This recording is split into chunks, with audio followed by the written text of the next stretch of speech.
to another episode of Curtain Call Conversations. I'm here today with National Poetry Day Ambassador Simon Mole, who's just about to go out on tour with the Great Big Dinosaur Show, which sounds extremely exciting. How are you? I am very well. Thank you for having me on the show. Oh, you're welcome. So, the Great Big Dinosaur Show kind of speaks for itself. We know what it's going to be about, but let us all know what's the premise. I mean, what can we expect from this particular show? Well, I'm collaborating with a brilliant musician, singer-songwriter called Gecko. So it's going to be a really fun, joyful, almost interactive show. There's poems, raps, songs, all about your favorite dinosaurs. Well, some of the classics, but then also hopefully some of the ones that maybe you haven't heard of yet. Sure. And sort of why? I mean, why dinosaurs? I mean, what is it a love of yours particularly? Well, what they are amazing, aren't they? They're Yeah. like basically if you could imagine or create the most fantastical, ridiculous monster, it still probably wouldn't be as good as some of the dinosaurs, and they actually existed. And I just think that's very Yeah. exciting for people of any age, but also they've a timelessly popular topic Mm. with children, aren't they? And I think Yeah. as well as that reason I've just given there, I think also they kind of stand in for our wider fascination with everything ancient, if that makes sense. They're a Mm. great route into some of those first conversations about the earth and deep time and evolution. And do you know what I mean? A lot of other really Yeah. exciting, interesting things that a really fun topic can lead you through. Yeah, I mean, I think, kids in particular, they're sort of blown away by them, aren't they? I mean, the size of them for one, I think, some kids Mhm. perhaps probably don't think that they actually did exist and it's just something that you see in a storybook. Well, So, exactly. Yeah, yeah. that's part of the initial thing for me of being like, it's such a great opportunity because there is that, like the amount of dinosaur merch and cartoons, Mm, right? Like you say, maybe there are some young people that don't fully engage with that. And if you can make the non-fiction side of it fun, I think that's just so exciting. And then from a personal point of view, I'm hoping that maybe some people come as dino fans, but then they also think, oh, poetry's all right. Do you know what I mm, mean? Like yeah. the fun you can have playing with words, if we could introduce some of them to that through the show, I think that would be really, really exciting as well. I wrote a book, which you can see behind me on the shelf, Yes. called A First Book of Dinosaurs. Oh, And what I think is exciting about it, apart from the fact I wrote it, but that's mainly exciting to me, yes. is that a lot of dinosaur books are packed with all the information possible, and that's what makes them brilliant. Yeah. But poetry makes you be selective. So I took like some of the most fascinating facts that I could find, hopefully thinking of some which might not be as widely known. Do you know what I mean? And Yeah.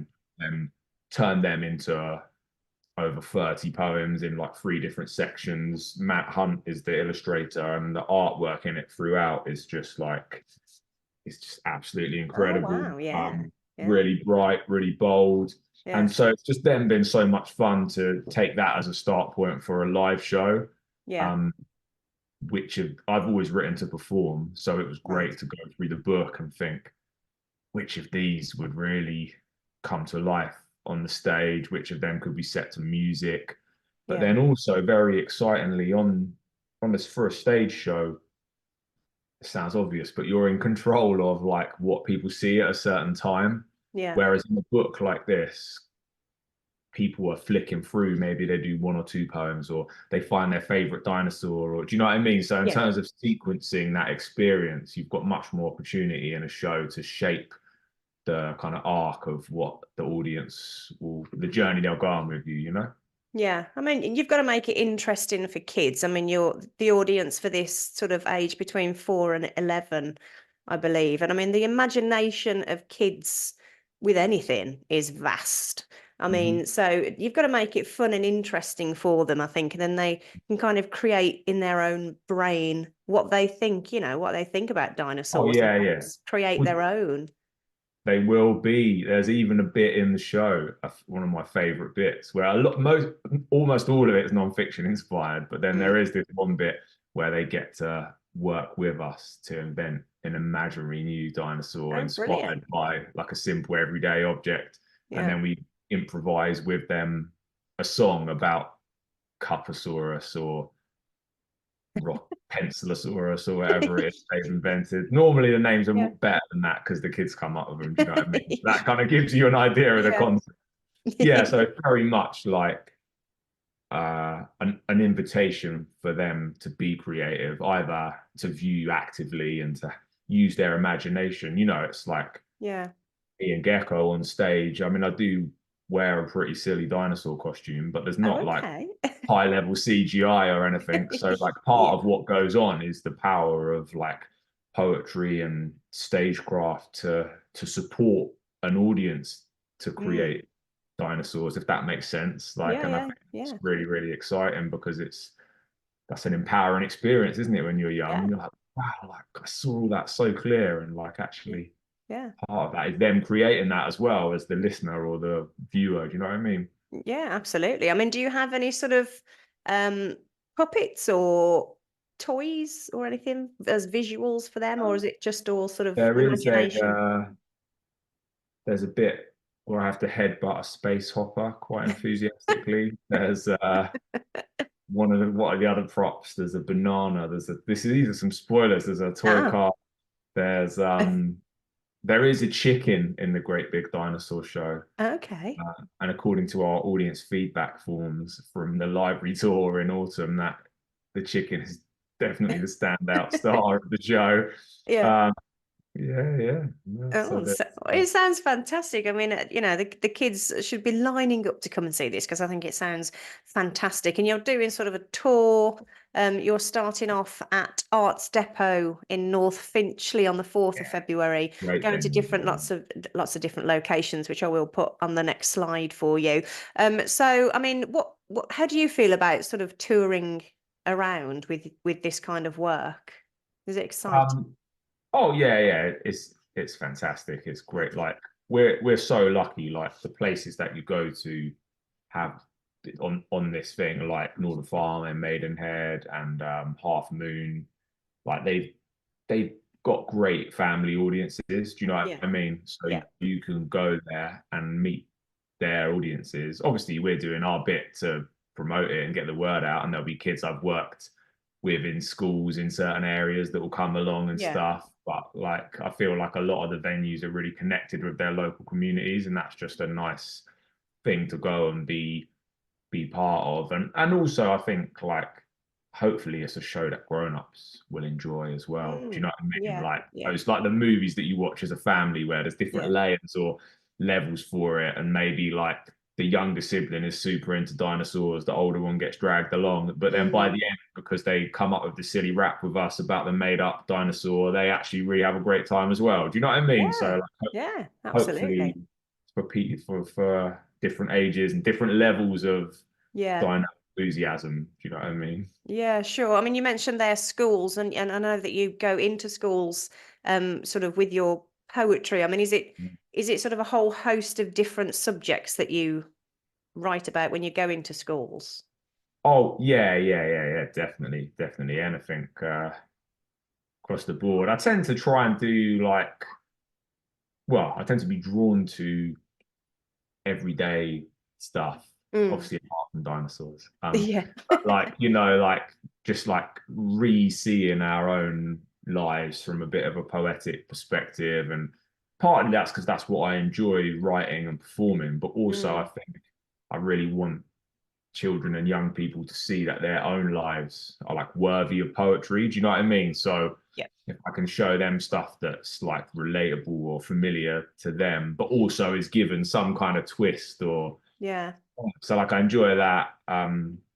We've been doing a lot of been doing a workshop recently called Poetry Spells. It's kind of like a recipe poem that they write, Mm, but yeah. more like magic, like trying to think about if they were a wizard or a witch, like what would they do? And then we work Mm, to think of what ingredients they might put in, like what magic words they'd have to say, and then turn that into a bit of a poem. And that's been a yeah. really fun one. Yeah. Yeah. I mean, poetry, I mean, it's like when you're at school, you were all, I mean, well, I was. It's kind of like you get the impression that it has to all rhyme.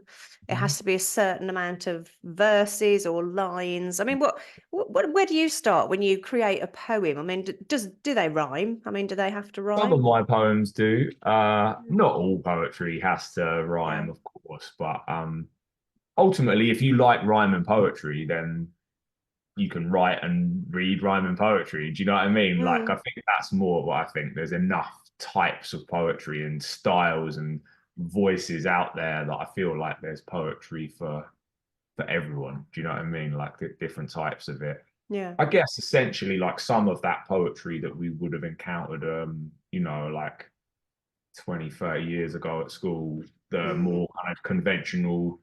Well, originally, I think that de dum with the Yeah, rhyme like that's it. Yeah. signified that it was a poem. So it was different to everyday speech, and therefore it's worthy of your attention. That's what makes it a poem. Do you know what I Yeah. mean? And that's what Yeah. makes it exciting.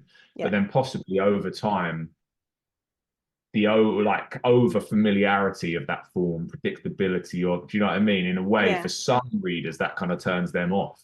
It Mm. is a different use of language. It isn't Yeah. exciting. People start to invent, start to experiment a bit, and then I guess it kind of goes from there. Do you know what I mean? Well, Yeah. obviously, there's different forms of poetry for years. Haiku is an ancient form, isn't it? Do you know what I mean? Yeah, So, yeah, yeah, absolutely. And I mean, you obviously got songs within this show, which poems are songs, really, aren't they? I mean, you of turn, course, yeah, yeah, yeah. that's Lyrics are basically what they poetry. are. Yeah. So, how easy do you find um sort of that process? I mean, you've got um your help with the music via Yeah. Gecko. I mean, has he written the music, or are you Yeah, yeah. I mean, we get involved? together on it. Sometimes I've given him some lyrics, like, or one of the poems from the book or something. But Yeah. then I've been working with him for like quite a few years now. So we Okay. like to get together and make up songs, some of which are lyrics happening at the same time as the music. Sometimes we'll have Yeah. an idea either way. I mean, he's a great lyricist anyway. So, like, Yeah. maybe slightly uneven the partnership. He could potentially just be doing all of it, but he lets Right. me do some of it as well. Do you know what I mean? It's one of them. Yeah. Yeah. So it's basically just the two of you for the show. Is On that right? stage, that On is right. stage. We have worked with a brilliant director called Peder Kurt, Yeah. who's been directing it, well, making the show with us, but we've Yeah. kind of like so that vision of like what it looks like, some of the dramaturgy in terms of how it's structured, that's like come from him as well. He's had some input on a bit of the script and stuff. Yeah. Yeah, yeah. Yeah. And In where terms does of who you meet in the show, it is just me and Gecko on stage. right, Yes. right. I mean, where I have to ask you where your love of poetry where it comes from. Yeah, well, I think very, very originally, I've always just liked playing with words, and like when I Yeah. was like a lot of people as a kid, you Mm. do picture books. And part of that is rhyme because you like to Yeah. enjoy predicting what the next sound might be. Me and my mum used to make up little silly rhymes, or me and my dad would be changing the lyrics to a song on the radio, or Yeah. and I was into like youth theatre when I was growing up. I used to really love hip hop music. I mean, I still do, but I Okay. used to make a lot of hip hop and rap music in like my teens and 20s. Yeah. So it's kind of from that side of it, really. And then I discovered like spoken word, like performance poetry, and it was like, oh wow. So you could Yeah. do a bit of rap, you could do a bit of character-based storytelling, you could do some other stuff, and kind of Yeah. from that discovered poetry. I remember reading it a bit at school and quite liking it, but to Yeah. be honest, I didn't really get into reading books of poetry like regularly until I was writing and performing spoken word. And then I Right. thought, oh, wow, there's these people who are writers in a slightly different way. It's the same thing to what I'm doing on stage, but Yeah. actually, let me see what I can get from this as well. And then Yeah. Yeah. just, oh, wow, it's like another level, some of it. Yeah, yeah. Yeah, well, it's a joy to do something that you absolutely love, and it sounds like you're just doing that. So that's Yeah. fantastic. So, one last question. If you could be any dinosaur, what would you be and Oh, wow. why? That is a brilliant question. I think maybe one of the sauropods, like the massive ones, like a Diplodocus or Brachiosaurus or something. Like, they were around at like a pretty good time for the dinosaurs in the Jurassic. A lot of lush Right. greenery, forests all over the earth. And they did used to roam around in big herds, from what I work. Some of them did anyway. So Nice. you're just like plodding about eating leaves all day with your mates, but you're also about the size of a bus. Do you know what I mean? Like you're Yeah, just yeah. empty. You're winning in life, yeah. Yeah, that's the one for me, I think. Yeah. Excellent. All right. Well, the Great Big Dinosaur Show, as I said, visits lots of different locations. I'll pop them on the next slide. Wishing you all the best with it, Simon. Thanks for having a chat today.